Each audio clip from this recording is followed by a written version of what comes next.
Assalamualaikum warahmatullahi wabarakatuh.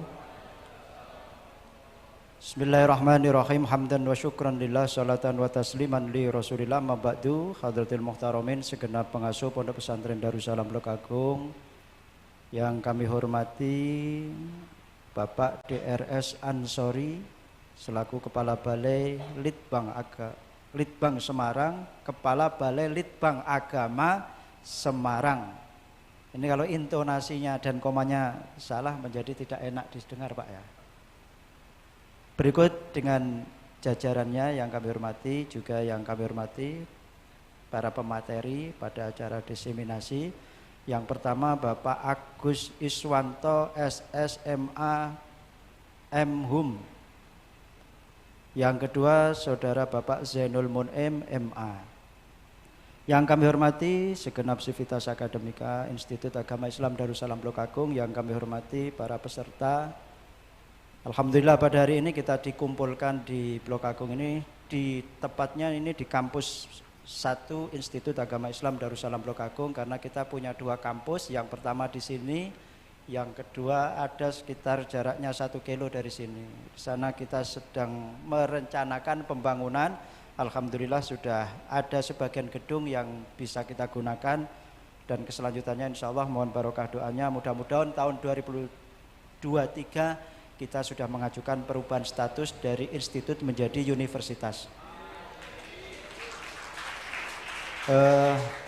Untuk lahan yang di sana kurang lebih yang sudah kita beli ada sekitar hampir 6 hektar, tetapi di tahap awal ini sedang kita maksimalkan untuk diratakan tanahnya, diberi beteng dan lain sebagainya, sehingga layak nanti untuk menjadi kampus. Itu ada sekitar 3,5 hektar. Bapak Ibu sekalian yang kami hormati, acara ini luar biasa. Kita sangat berterima kasih. Saya ucapkan ahlan wa sahlan bihudurikum kepada segenap rombongan dari Semarang. Mudah-mudahan ini menjadi amal jariah kita, terutama bagi rombongan, dan ini menjadi ilmu baru dan terbaru khususnya bagi rekan-rekan santri dan juga para mahasiswa. Kita tidak usah jauh-jauh datang, beliau tidak kita undang, hadir sendiri. Alhamdulillah, ini barokah Fatihah santri yang setiap hari berdoa mudah-mudahan kita selalu dikunjungi oleh tamu. Karena tamu itu datang membawa rahmat, pulang itu membawa maghfirah, begitu. Makanya Nabi itu paling senang kalau ada tamu, karena pasti datang membawa maghfirah, membawa rahmat, pulang membawa maghfirah. Mudah-mudahan tamu-tamu yang hadir di sini sama dengan tamu yang datang ketika Nabi masih hidup. Bapak Ibu sekalian kami hormati, pertama ada 2 hal yang penting yang perlu saya sampaikan. Pertama, saya mohon maaf saya tidak memakai celana, bukan tanpa sebab, karena pada hari yang sama ini saya juga harus ngisi acara walimah, Pak. Jadi ini fleksibel saja, habis dari sini langsung ke sana, tidak usah ganti pakaian. Jadi ini sudah ditunggu, saya ngomong tunggu dulu sebentar, ojo dijab nih dhisik. Nunggu saya selesai sambutan dijabkan baru saya ke sana. Ini jadi mohon maaf Pak, pakai sandal dan lain sebagainya. Yang kedua, memang kita selalu pada acara-acara bukan acara seremonial, acara-acara resmi semacam ini di Banyuwangi khususnya kita yang warga NU dimohon untuk mengumandangkan sholawat badar. Kenapa? Karena bukan menurut sejarahnya sholawat badar itu diciptakan oleh Kiai Mas Mansur ya, Kiai Ali Mansur. Beliau rumahnya di Banyuwangi. Jadi ketika dulu sekitar tahun 59 tahun 60 itu ada kiai namanya Kiai Ali Mansur. Beliau menciptakan sholawat badar. Malam diciptakan, pagi itu para habaib, para aulia, wali-wali yang dari Jakarta, dari berbagai daerah yang ada di Indonesia ini semuanya datang ke rumah beliau. Padahal itu baru sore menciptakan, malam beliau tidur, pagi tamu dari seluruh Indonesia para habaib itu datang. Kenapa? Setelah ditanya, beliau itu tadi malam mimpi didatangi oleh Rasulullah untuk datang kepada Kiai Ali Mansur, karena Kiai Ali Mansur telah menciptakan sholawat yang membuat senang Nabi Muhammad SAW. Maka pada tahun itu juga Sholawat itu suruh membaca sama Kiai Ali Mansur dan seluruh habaib yang datang pada waktu itu menangis. Dan akhirnya sholawat itu dibawa ke Jakarta dan dikumandangkan di majelis-majelis taklim dan diinstruksikan para habaib. Mulai saat itu seluruh kegiatan harus dibacakan sholawat badar. Dan insya Allah setelah 5 tahun sholawat badar ini dikumandangkan, PKI akan hilang. Tepat mulai tahun 60 mulai dibacakan sholawat badar itu, tahun 65 PKI tumbang.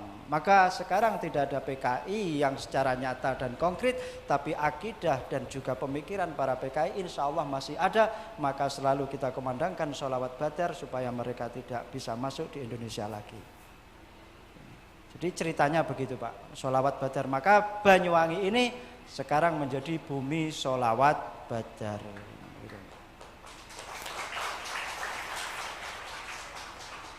Sholawat badar itu terinspirasi dari perang Badar. Perang Badar itu ada sekitar 317 sahabat yang melakukan perang. Dulu saya pernah dikasih amalan. Salah satu amalannya adalah tulislah nama-nama Ashabul Badar, orang-orang yang ikut perang Badar. Ditulis lalu dibawa tulisan itu. Insya Allah itu akan menambah haibah. Haibah itu adalah kewibawaan. Dan ini pernah saya berikan kepada teman saya itu mau dikeroyok oleh beberapa orang. Begitu dia ingat dia bawa sholawat badar itu, Ashabul Badar, seluruhnya itu tidak berani Pak. Dan saya sudah pernah ini praktekkan, saya coba lawan istri saya, tetapi istri saya ternyata berani. Kenapa? Karena ternyata juga bawa nama-nama sholawat badar itu. Bapak Ibu sekalian yang kami hormati, acara ini luar biasa menurut saya, membuka paradigma baru terkait dengan kita memang sudah tahu, tetapi berdasarkan asumsi dan pemikiran hari ini secara ilmiah akan dipaparkan terkait bagaimana dan seperti apa situasi kondisi di Indonesia berkaitan dengan moderasi beragama. Moderasi itu kalau mungkin ada yang belum paham teman-teman, itu cara pandang yang moderat terkait dengan agama. Artinya kenapa? Di Indonesia ini terdiri dari berbagai suku, terdiri dari berbagai agama. Maka sisi lain dari orang beragama sebenarnya wajib untuk menghormati agama lain. Apalagi di Indonesia ini sangat beraneka ragam. Situasi budaya, kondisi dan lain sebagainya. Maka tidak mungkin tidak kita juga akan hidup pada situasi yang mengharuskan kita juga bertoleransi kepada agama lain. Tetapi satu sisi lain, kita selaku orang yang beragama tidak boleh mengorbankan nilai-nilai kebinekaan itu dengan menggunakan simbol atau melakukan sesuatu yang menjadikan kita diartikan pembenaran kepada keyakinan orang lain. Ini kita orang Islam karena jelas dalam Al-Quran, qad tabayyana rusdu minal ghayy. Al-yauma akmaltu lakum dinakum wa atmamtu alaikum nikmati wa raditu lakumul islama dina. Di sisi lain ayatnya, al-islamu ya'lu wa la yu'la alaih. Ini prinsip bagi kita orang yang beragama Islam. Silahkan bertoleransi. Nilai-nilai moderat kepada orang lain harus kita sampaikan, kita laksanakan, tapi jangan sampai menjadikan kita terjerumus kepada akidah yang tidak benar dengan hanya menggunakan simbol-simbol toleransi kebinekaan. Itu tidak boleh.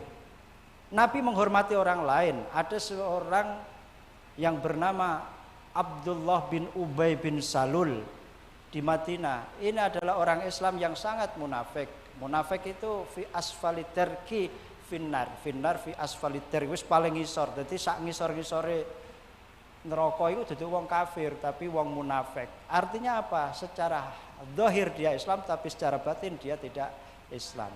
Tetapi ketika dia sakit, Nabi Muhammad tetap mengunjungi. Ketika dia meminta satu baju dari Nabi Muhammad tetap memberi. Para sahabat protes, kenapa diberi? Dia kan munafik.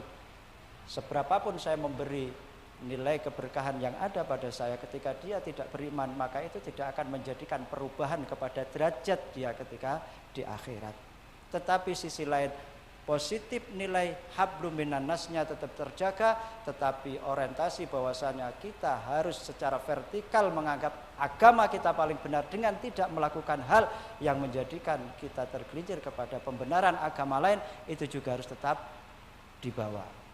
Penting itu, karena sekarang kadang kita itu terlalu mengada-ngada, terlalu bertoleransi sehingga nilai akidah kita justru dilecehkan. Nuwun sewu, mohon maaf, saya secara pribadi sangat tidak setuju ketika kita melakukan ritual di tempat ibadah orang lain yang itu sama ketika orang awam. Kalau orang awam itu menganggap itu pembenaran, itu juga membahayakan.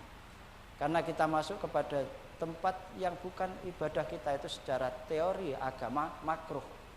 Begitu, makruh.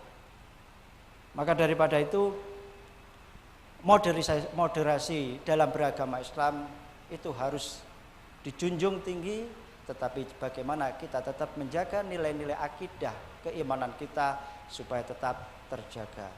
Hadisnya Nabi jelas, yassiru wala tu'assiru, bassiru wala tunafiru. Kita tetap bermuamalah dengan orang selain yang tidak seiman dengan kita, tapi di sisi lain nilai-nilai akidah tetap harus kita pertahankan. Lakum dinukum waliyadin. Di sisi lain juga bahwasanya kita tidak boleh memaksa orang lain mengikuti nilai-nilai kebenaran yang ada pada agama kita. Dalam ayat Al-Quran, la ikraha fiddin. Sesungguhnya tidak ada kita pemaksaan kepada orang lain. Tetap berdakwah boleh, tapi dengan cara mendoakan. Karena hidayah itu tidak ada lain kecuali dari Allah Subhanahu wa ta'ala. Para bapak ibu sekalian yang kami hormati, sekali lagi saya mohon maaf jika dalam penyambutan ada hal yang kurang berkenan, tapi secara dari pribadi yang paling dalam, mewakili dari teman-teman, mewakili dari segenap pengasuh pondok pesantren, mewakili dari segenap keluarga besar pondok pesantren, kami ucapkan terima kasih banyak, jazakumullah. Semoga ini akan dibalas oleh Allah dengan limpahan yang lebih dari apa yang sudah kita berikan, panjenengan berikan kepada kita. Sekali lagi terima kasih banyak, dan saya ucapkan mudah-mudahan acara ini sukses. Dan saya mohon izin Bapak, habis ini saya langsung ke sana karena jenangnya sudah menunggu. Itu ya dari saya. Wabillahi taufik wal hidayah. Walafu minkum. Wassalamualaikum warahmatullahi wabarakatuh. Ya. Dengan ucapan bismillahirrahmanirrahim, acara seminar diseminasi produk akademik yang dilaksanakan oleh Balai Penelitian dan Pengembangan Agama Semarang tahun 2002 di IAIDA resmi dibuka.